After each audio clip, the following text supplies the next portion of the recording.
যারা বলেন দোয়া কবুল হয় না, দেখেন নিজেদের সাথে মিলে কিনা। এই পাঁচটা শর্ত যদি পাওয়া যায়, মুহূর্তেই আপনার দোয়া আরশে যে নক করবে। এক নাম্বার শর্ত আকলুল হালাল, হালাল খাওয়া। কি খাওয়া?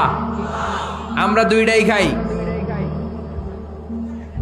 হালালও খাই হারামও খাই। বেশি খাই কোনটা? হ্যাঁ, কি খান? আমি কই নাই কিছু, আপনারাই কইছেন। নিজের উত্তরে নিজে ধরা না। হারাম খেলে তো দোয়া কবুল হয় না। লা ইয়াদখুলুল জান্নাতা জাসাদুন গুযিয়া বিল হারাম। ওই দেহ কখনো জান্নাতে যায় না যে দেহ হারাম খেয়ে বর্ধিত হয়েছে। কেন দোয়া কবুল হয় না? মিলিয়ে নেন নিজের জীবনের সাথে, জাস্ট একটু মিলিয়ে নেন, খেয়াল করেন। আকলুল হালাল এক নাম্বার শর্ত। ইউর ইনকাম শুড বি হালাল, ইউর ফুড শুড বি হালাল, ইউর ড্রিঙ্কস শুড বি হালাল, ইউর ফ্ল্যাট শুড বি হালাল, your bank balance should be হালাল। চিল্লায় বলেন ঠিক কিনা? এক লোক কাবার চারপাশে শুধু দোয়া করে, ইয়া রব, ইয়া রব, ও আমার রব, তুমি আমারে মাফ করে দাও, তুমি আমারে মাফ করে দাও। এই সাহাবীর কান্নাকাটি দেখে, এই লোকের কান্নাকাটি দেখে অন্য সাহাবারা বলল, আজকের সব সওয়াব এই লোকে নিয়ে যাবে। সব সওয়াব তো আজকে উনার। এর দোয়া কবুল। আল্লাহর হাবিব বললেন, ওয়া মাতআমুহু হারাম, ও যা খায় হারাম খায়। ওয়া মাশরাবুহু হারাম, যা পান করে হারাম। মালবাসুহু হারাম, তার ড্রেস আপ এটা হারাম টাকা থেকে আসে। ফা আন্না ইউস্তাজাবু লাহু, কেমন করে আল্লাহ ওর দোয়া কবুল করবে? আল্লাহ ঠেকা পড়ছে নাকি? ইন্নাল্লাহা তাইয়্যিব লা ইয়াকবালু ইল্লা তাইয়্যিবা। আল্লাহ নিজে পবিত্র, আল্লাহ পবিত্র ছাড়া কোনো অপবিত্র জিনিস গ্রহণ করেন না। জিহাদের ময়দানে একজন সাহাবী ছিল, সর্বপ্রথম তীর মেরেছিল। নাম কে বলতে পারবে? সাদ বিন আবি ওয়াক্কাস রাদিয়াল্লাহু তাআলা আনহু। উনি একবার আল্লাহর হাবিবকে বললেন, ইয়া রাসূলুল্লাহ, উদু আল্লাহ আইয়াজআলানি মুস্তাজাবাদ দাওয়া। ও নবী, আপনি তো দোয়া করলে কবুল হয়, আপনি একটু আমার জন্য দোয়া করেন, আল্লাহ যেন আমারে মুস্তাজাবুদ দাওয়া বানিয়ে দেয়। কি বানিয়ে দেয়? মুস্তাজাবুদ দাওয়া মানে কি জানেন? যিনি চাইতে দেরি, কবুল হতে দেরি হয়। আল্লাহর হাবিব বললেন, ইয়া সাআদ, হে সাআদ, আতিব মাতআমাক তাকুন মুস্তাজাবুদ দাওয়া। সাদ, তুমি যেটা খাবে এটা হালাল খেও, হালাল খেলেই তুমি মুস্তাজাবুদ দাওয়া। সুবহানাল্লাহ পড়বেন না? আকলুল হালাল শারতুন লিকবুলি দুআ, দোয়া কবুলের প্রথম শর্ত। হারাম খেয়ে দোয়া করলে ওই দোয়া কখনো কবুল হবে। দুই নাম্বার শর্ত, দোয়াটা করতে হবে একজনের কাছে, তিনি কে? চাইতে হবে একজনের কাছে, তিনি কে? মসজিদে যে আল্লাহর কাছে চাইলেন, দরবারে যে বাবার কাছে চাইলেন, দোয়া কবুল কবুল হবে? হবে? চাইতে হবে একজনের কাছে, তিনি কে? অন্য কোথাও যেন আমরা না চাই। মাজারে যে যাওয়া যায় না, মাজার জিয়ারতের জন্য যাবেন, যে সালাম দিবেন, নিজের জন্য দোয়া করবেন, কবরে শুয়ে থাকা লোকটার জন্য দোয়া করবেন। ওখানে কিছু চাওয়া যাবে? চাইবেন কার কাছে? দুইটা গেল শর্ত। তিন নাম্বার, ইয়াকিন থাকতে হবে যে আমার দোয়াটা কবুল হচ্ছে।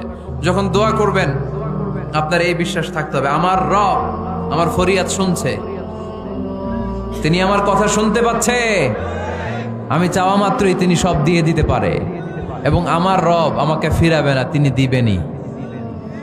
এরকম ইয়াকিন থাকতে হবে। উদু আল্লাহ ওয়া আনতুম মুকিনুনা বিল ইজাবা, এমন ভাবে দোয়া করো যে তুমি সুনিশ্চিত এই দোয়া কবুল হবেই। এই নিশ্চয়তা নিজে নিজে নিয়ে নেবেন।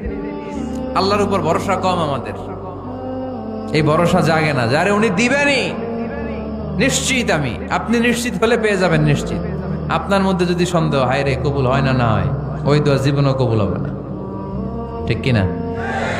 চার নাম্বার শর্ত, আসসালাতু আলা রাসূলিল্লাহ, আল্লাহর হাবিব সাল্লাল্লাহু আলাইহি ওয়াসাল্লামের উপর দুরূদ পড়া।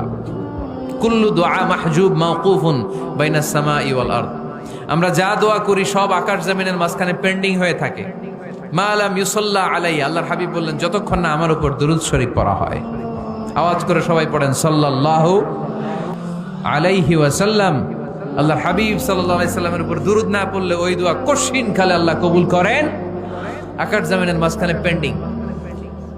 মেসেজ করেছেন আপনার বন্ধুকে, আপনার মোবাইলে টাকা নাই, মেসেজটা কি হয়ে থাকে? পেন্ডিং, তাই না? যখনই টাকা ঢুকাবেন সাথে সাথে সেন্ট, আপনার সব দোয়া পেন্ডিং হয়ে আছে আকাশ, আজকে দুরুদ করে দিবেন, সব সেন্ট মুআল্লাক, সব ঝুলে থাকে। মাহজুবুন মুআল্লাকুন বাইনা সামাই ওয়াল আরদ। মনে থাকবে ভাইরা, 5 নাম্বার সর্বশেষ শর্ত হলো মুওয়াফাকাতুদ দুআই বিদ-দাওয়াব। শুধু দোয়ায় কাজ হয় না, দোয়ার সাথে মাঝে মাঝে দাওয়ারও দরকার আছে না নাই? দোয়াও লাগবে, দাওয়াও লাগবে, ঠিক কিনা? আপনার ছেলের জন্য আপনি দোয়া চাইতে আসলেন, হুজুর দোয়া করেন। অনেকে কলম নিয়ে আসে আমাদের কাছে, কলম। আমি ভাবছি আমারে গিফট করবে, পরে কয় না, গিফট না, ফুদিয়া দেন, ফুদিয়ে দেন। কেন? আমার ছেলের পরীক্ষা, আপনার ফু পাইলে গোল্ডেন এ প্লাস। আমি কই সর্বনাশ, লেখাপড়া না করলে ডবল জিরো পাবে, দোয়ায় কাজ হবে না।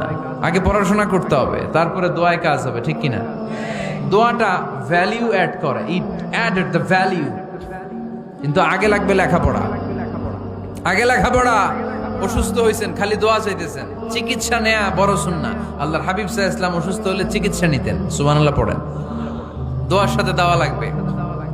এক ছেলে পীর সাহেব হুজুরের কাছে দোয়া চাইছে, হুজুর আমার সন্তান নাই, আল্লাহ যেন একটা ছেলে দেয়, দোয়া করেন। হুজুর দোয়া করছে, ছেলে হয় নাই। পরের বছর আবার দোয়া, হুজুর দোয়া করেন আল্লাহ যেন ছেলে দেয়, ছেলে হয় নাই। তৃতীয় বছর আইসা বলে, হুজুর দোয়া করেন, ছেলে হয় নাই। পীর সাহেব হুজুর মনে মনে কয়, ঘটনা কি? ওর ছেলে হয় না কেন? জিজ্ঞেস করলো, বাবা তুমি কি বিয়ে করছো? কয় না, বিয়া তো করি নাই। পীর সাহেব হুজুর বললেন, আগে বিয়েটা তো করবি, তারপরে না সন্তান। তো বিয়ের পর্বটা তো সারো, তবেই না সন্তান পাওয়া যাবে, ঠিক কিনা? দোয়ার সাথে দাওয়া লাগে। আল্লাহর হাবিব সাল্লাল্লাহু আলাইহি ওয়াসাল্লামের আঙ্গুলে একবার বিচ্ছু পোকা কামড় দিল, প্রচন্ড ব্যথায় বিশ্বনবী কাতরাচ্ছেন, রেগে গেলেন আর বললেন, ও বিচ্ছু, মানুষও চিনোস না, নবীও চিনোস না, কোথায় কামড় দিবি, জায়গা পেলি না। কিন্তু বিশ্বনবী ব্যথা পাচ্ছেন। আম্মা জান আয়েশাকে বললেন, রাদিয়াল্লাহু তাআলা আনহাকে বললেন, লবণের পানি নিয়ে আসো, গরম দাও, ঢালো। উনি আরাম পাচ্ছেন আর সূরা ইখলাস পড়ে ফু দিতে লাগলেন, ফাতিহা পড়ে ফু দিতে লাগলেন। গরম পানি ঢালা শেষ, ফু দেওয়া শেষ, আঙ্গুলের ব্যথাও। দেখছেন কি কম্বিনেশন? দোয়াও লাগে, সাথে সাথে কি লাগে?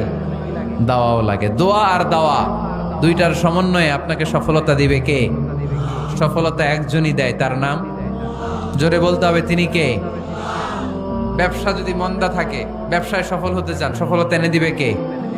বিসিএস পরীক্ষা দিচ্ছেন, রিটেনে পাশ করেন না, পাশ করায় দিবে কে? বিয়ের ব্যবস্থা হচ্ছে না, ব্যবস্থা করে দিতে পারে কে? পাসপোর্ট জমা দেয়া, হুজুর ভিসা লাগে না, হুজুর কিচ্ছু করতে পারবে না, করতে পারে একজন, চিল্লায় বলেন তিনি কে? এজন্য বিপদে আপদে সব সময় আমরা ভরসা রাখবো আমাদের আল্লাহ রাব্বুল ইজ্জা ওয়াল জালালের উপর। আল্লাহর কাছে আমরা বেশি বেশি চাইবো। আল্লাহ ছাড়া কারো দরবারে আমরা হাত পাতি না, চিল্লায় বলেন ঠিক কি না? আমরা ফকির একজনের দরবারে, ঘাটে ঘাটে আমরা ফকির হইতে রাজি না, আমরা একজনের দরবারে ফকির। দরবারটা কার? দোয়া একটা শিল্প। যে টিপস গুলো শিখাইলাম আজকে, এগুলোর আলোকে আমরা যেন দোয়াটাকে আত্মস্থ করতে শিখি, যাতে দোয়া করার সাথে সাথে এই দোয়া আরো সে কবুল হয়ে যায়। আল্লাহ আমাদের সবাইকে কথাগুলো বুঝা আরো আমল করার তৌফিক দান করো।